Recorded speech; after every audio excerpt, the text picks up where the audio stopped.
Viewers আসসালামু আলাইকুম, আমি মাসুক আহমেদ, মডার্ন ড্রাইভিং স্কুলের চিফ ইন্সট্রাক্টর এবং কি প্রোপাইটার। তো আজকে আমরা দেখব গাড়িতে ব্রেক কয় ধরনের থাকে এবং এগুলোর কার্যক্রম কিভাবে হয় না হয়। ব্রেক মানে সম্পূর্ণ বিবরণটা আমরা আজকে বুঝবো। যেমন ধরেন ব্রেক হচ্ছে তিন প্রকার, সেটা একটা হচ্ছে হাইড্রোলিক, একটা হচ্ছে এবিএস আর একটা হচ্ছে মেকানিক্যাল। তিনটা ব্রেক আমরা সাধারণত প্রাইভেট গাড়িগুলোতে থাকে। বড় গাড়ির হিসাবটা আলাদা, শুধু আমরা প্রাইভেট গাড়ি নিয়ে চলবো। দেরি না করে আমরা বোর্ডে চলে যাই। আজকে আমরা যে ব্রেক নিয়ে কথা বলবো সেটা হচ্ছে তিন ধরনের ব্রেক থাকে। আমরা প্রথমে একটা দেখে নিই। এক নম্বরে হচ্ছে হাইড্রোলিক ব্রেক।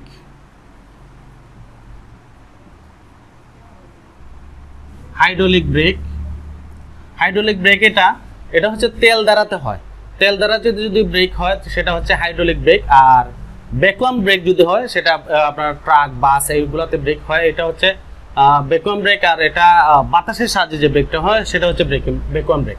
তো হাইড্রোলিক ব্রেকের সাহায্যে যে ব্রেকটা হবে সেই ব্রেকটা যদি হাইড্রোলিক তেল থাকে, মানে হাইড্রোলিক তেল হচ্ছে এটা গাড়িতে যেটা দেওয়া হয় সেটার নাম হচ্ছে ব্রেক অয়েল। সেটা যদি থাকে ঠিকঠাক মতো তাহলে হাইড্রোলিক ব্রেক ঠিক মতো কাজ করবে। তো এখানে আমরা যেটা দেব, যে তেলের সাহায্যে ব্রেক হয় সেটা হচ্ছে ব্রেক অয়েল। ব্রেক অয়েল দিয়ে হাইড্রোলিক ব্রেক হয়, এটা হচ্ছে এক নম্বর। দুই নম্বর এটাতে হয় কি, যদি গাড়ি চলন্ত অবস্থায়, গাড়ি যখন আমরা দাঁড়ায় থাকি স্টার্ট দেওয়ার পরে সবগুলা বাতি নিভে যায়। নিভে যাওয়ার পরে একটা বাতি ড্যাশবোর্ডে জ্বালানো থাকে। আপনারা দেখতে পাচ্ছেন আমার স্ক্রিনের মধ্যে যে বাতিটা জ্বালানো থাকে, এই বাতিটা জ্বালানো থাকে, এটা হ্যান্ডব্রেকের বাতি। তো হ্যান্ডব্রেকের বাতিটা যদি অফ হয়ে যায়, আমরা হ্যান্ডব্রেক নামানোর পরে এটা অফ হবে। এরপরে যদি গাড়ি চলন্ত অবস্থায় এই বাতিটা কখনো জ্বলে ওঠে তাহলে বুঝতে হবে যে হাইড্রোলিক ব্রেকের যে ফ্লুইডটা ছিল, ব্রেক অয়েল যেটা ছিল সেটা লিক হয়ে যাচ্ছে, কোনো দিকে লিক হয়ে কমে গেছে, এই কারণে হাইড্রোলিক ব্রেক হয় নাই। তো হাইড্রোলিক ব্রেক যদি কমে যায় তাহলে হাইড্রোলিক অয়েল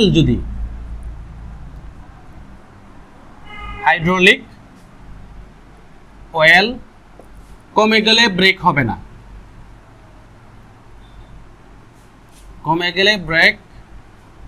না। এটা হচ্ছে একটা, যদি তেল কমে যায় তারপরে এটা হচ্ছে এই সমস্যা।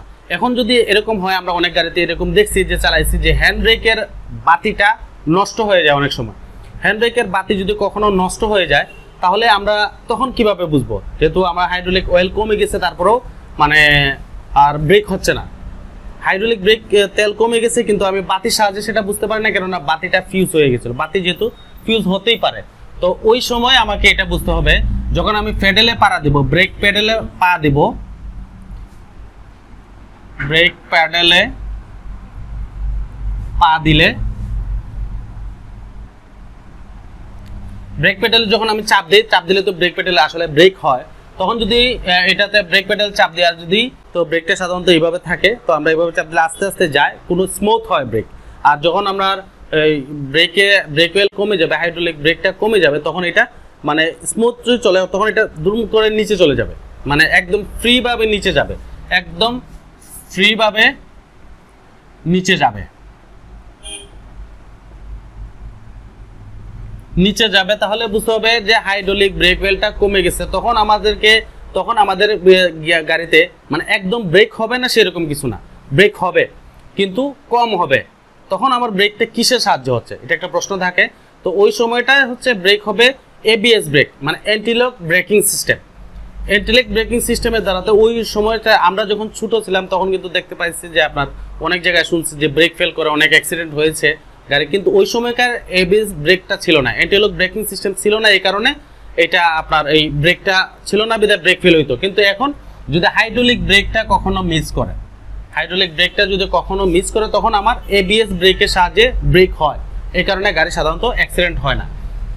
তো আমি এটা এখানের মধ্যে ব্রেকের ফ্লুইড জ্বালাতে ব্রেক অয়েল জ্বালাতে যে দুইটা ব্রেক হাইড্রোলিক ব্রেকটা হয়, তখন যদি না হয় তাহলে এটা হচ্ছে দুইটা সিস্টেম। একটা হচ্ছে যদি ফুয়েলটা কমে গেলে তারপরে বাতির সাহায্যে এটা আমরা বুঝতে পারবো। আর যদি বাতি না জ্বলে, ফিউজ হয়ে যায়, তখন আমরা প্যাডেলের দ্বারাতে বুঝে যাব, প্যাডেলটা অটোমেটিকলি নিচে চলে যাবে। এটা হচ্ছে এক নাম্বার।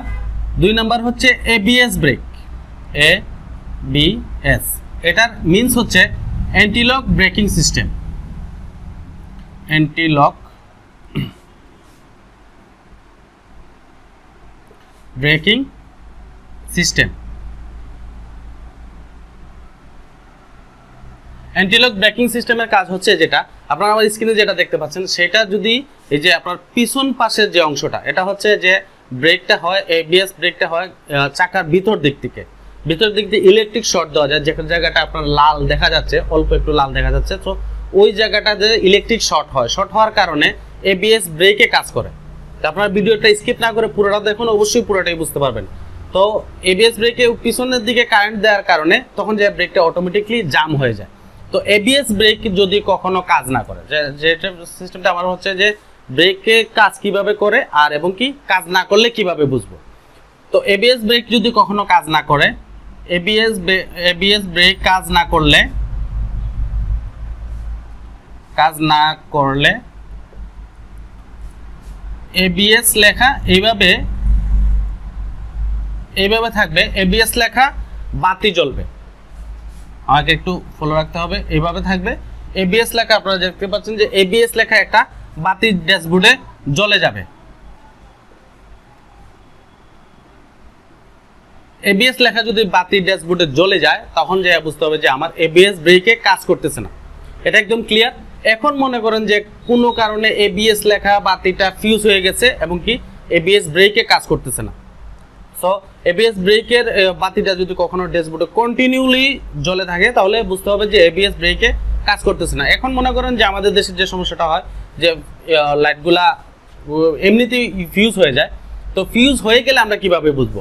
তো আমরা যখন ব্রেকে চাপ দিই, ব্রেকে ধরেন আমরা এইভাবে চাপ দিলাম, স্মুথলি ব্রেক হবে। ব্রেক হওয়ার কারণে অটোমেটিকলি ব্রেক হবে। আর এবিএস ব্রেকে যদি কাজ না করে, বাতিও না জ্বলে, তাহলে প্যাডেলটা এইভাবে কাঁপাকাঁপি করবে। আপনার মানে এটা নিচে যাবে, নিচে থেকে এইভাবে ভাইব্রেশন দেবে। তখন যিনি গাড়ি চালান তখন উনি চালানো অবস্থায় উনি বুঝতে পারবেন যে ওই ব্রেকটা কাজ করতেছে না, এ কোনো গড়গড় করে একটা আওয়াজ করবে এবং কি মানে ভাইব্রেশন দিবে আর কি। যিনি চালাবেন তিনি বুঝতে পারবেন। আর পুরাতন যারা আছেন তারা তো অবশ্যই জানেন এটা কিভাবে কাজ করে।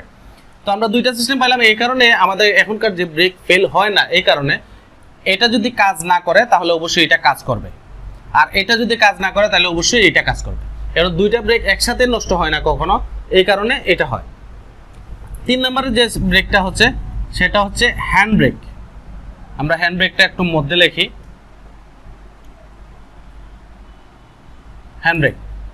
হ্যান্ড ব্রেকটা থাকে 4 জায়গায়, এটা বুঝতে হবে। প্রাইভেট কার, জিপ এগুলোর মধ্যে 4টি জায়গার মধ্যে হ্যান্ড ব্রেক থাকে। আচ্ছা, 1 নম্বর যে জায়গাটা সেটা হচ্ছে 2 সিটের মধ্যেখানে, 2 সিটের মধ্যেখানে এইটি থাকে। এটা হচ্ছে 1 নম্বর অপশন। এগুলো মেজরিটি গাড়ির মধ্যে এটাই পাওয়া যায় যে 2 সিটের মধ্যে ওখানে হ্যান্ড ব্রেকটা থাকে।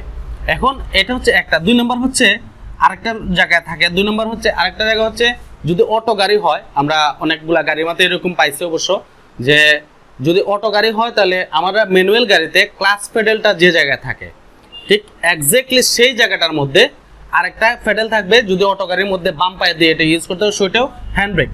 তো ক্লাচ প্যাডেলের জায়গায় থাকবে, ক্লাচ প্যাডেলের জায়গায় থাকে। এই হচ্ছে 2টা লোকেশন। 3 নম্বর লোকেশন হচ্ছে স্টিয়ারিং এর সাথে থাকবে, স্টিয়ারিং এর সাথে থাকে।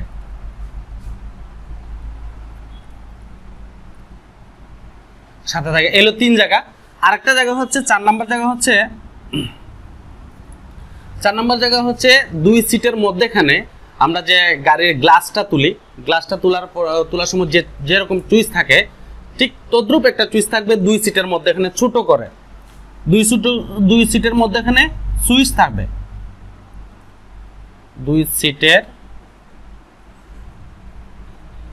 মধ্যখানে সুইচ থাকবে,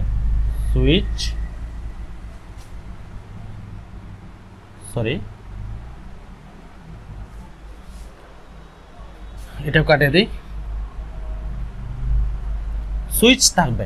এই হচ্ছে হ্যান্ড ব্রেকের সিস্টেম 4 জায়গায়। একটা হচ্ছে 2 সিটের মধ্যখানে থাকবে, আরেকটা হচ্ছে ক্লাচ প্যাডেল যে জায়গায় আছে ওই জায়গায় থাকবে, অথবা স্টিয়ারিং এর সাথে থাকবে, স্টিয়ারিং এর সাথে এইভাবে তুলে দেয়, এটাগুলো হাইয়েস্ট জিপ, এগুলোর মধ্যে হাইয়েস্ট গাড়ির মধ্যে বেশি করে পাওয়া যায় এবং কি কোম্পানির বিশেষ গাড়িগুলোর মধ্যে এভাবে টান দিলে উপর দিকে টান দিলে উঠবে, লক হবে, আবার উপর দিকে টান দিলে ছেড়ে দিয়ে এটা আনলক হয়ে যাবে। আরেকটা যে 2 সিটের মধ্যে এখানে সুইচের মতো থাকবে, এটা আপনারা দেখলেই বুঝতে পারবেন, ওটার মধ্যে পার্কিং লেখা থাকে অথবা এই যে সিম্বল যেটা দেখতে পাচ্ছেন ড্যাশবোর্ডে, এই সিম্বল অনুযায়ী একটা আঁকানো থাকে। তো আপনারা এটা পার্কিং লেখা থাকে অথবা পি লেখা থাকে, এটা অনেক রকম থাকতে পারে, কিন্তু ওইটা হ্যান্ড ব্রেকে কাজ করবে। এখন আসেন এইটা বুঝলাম যে আমাদের 4 জায়গায় থাকে, তো এটা যদি কাজ না করে তাহলে আমরা কিভাবে বুঝবো? এটা হচ্ছে এই যে ড্যাশবোর্ড আপনারা যে সিম্বলটা দেখতে পাচ্ছেন, মানে যে লাইটটা আপনারা দেখতে পাচ্ছেন, এই ধরনের সিম্বল যদি ড্যাশবোর্ডে জ্বালানো থাকে তাহলে বুঝতে হবে আমার হ্যান্ড ব্রেকটা টান দেয়া আছে, এখন সেটাকে নিভাইতে হবে। তো এই 4 জায়গার মধ্যে এক জায়গার মধ্যে যে হ্যান্ড ব্রেকটা যেটা থাকুক আপনি যে গাড়ি চালাচ্ছেন ওই গাড়িতে যদি যে কোনো জায়গায় থাকুক ওইটাকে নামাইলেই আপনার হ্যান্ড ব্রেকটা ওপেন হয়ে যাবে, অফ হয়ে যাবে, তাহলেই চলবে, আপনার আর কোনো প্রবলেম নেই। তখন এটা যদি নষ্ট হয়ে যায় তাহলে কিভাবে বুঝবো? এখন এটা আমরা যখন টান দিই তখন এটা একটু টাইট লাগবে, মানে ঢিলা হবে না, লুজ হবে না, টাইট লাগবে, তখন বুঝবো যে এটা কাজ করতেছে। আর যদি দেখা যায় যে আমি টান দিচ্ছি যখন এটা কোনো একদম টাইট না, লুজ, তখন বুঝতে পারছি এটার একটা তার থাকে, ওই তারটা ছিঁড়ে গেছে, এই কারণে হ্যান্ড ব্রেকে কাজ করছে না। এখন কিছু কিছু গাড়ি আছে পাওয়া যায় যে হাইড্রোলিক হ্যান্ড ব্রেকও আছে, যেটা তেলের সাহায্যে হ্যান্ড ব্রেক হয়। তো আমরা ওই দিকে যাচ্ছি না, যে আমরা যেগুলো গাড়ি চালাই সাধারণত বেশিরভাগ গাড়িতে পাওয়া যায়, তো এটার মধ্যে এই সিস্টেমটাই থাকবে। আশা করি আপনারা আমার এই ভিডিওটা মোটামুটি পুরোটাই বুঝছেন। যদি না বুঝে থাকেন তাহলে অবশ্যই আমাদেরকে কমেন্ট করে জানাবেন, আমরা চেষ্টা করবো যেন আপনাকে পুরোপুরি বোঝানো যায়। তো এই পর্যন্ত আমাদের সাথে থাকার জন্য আপনাদেরকে অসংখ্য ধন্যবাদ। ভালো থাকুন, সুস্থ থাকুন, আসসালামু আলাইকুম।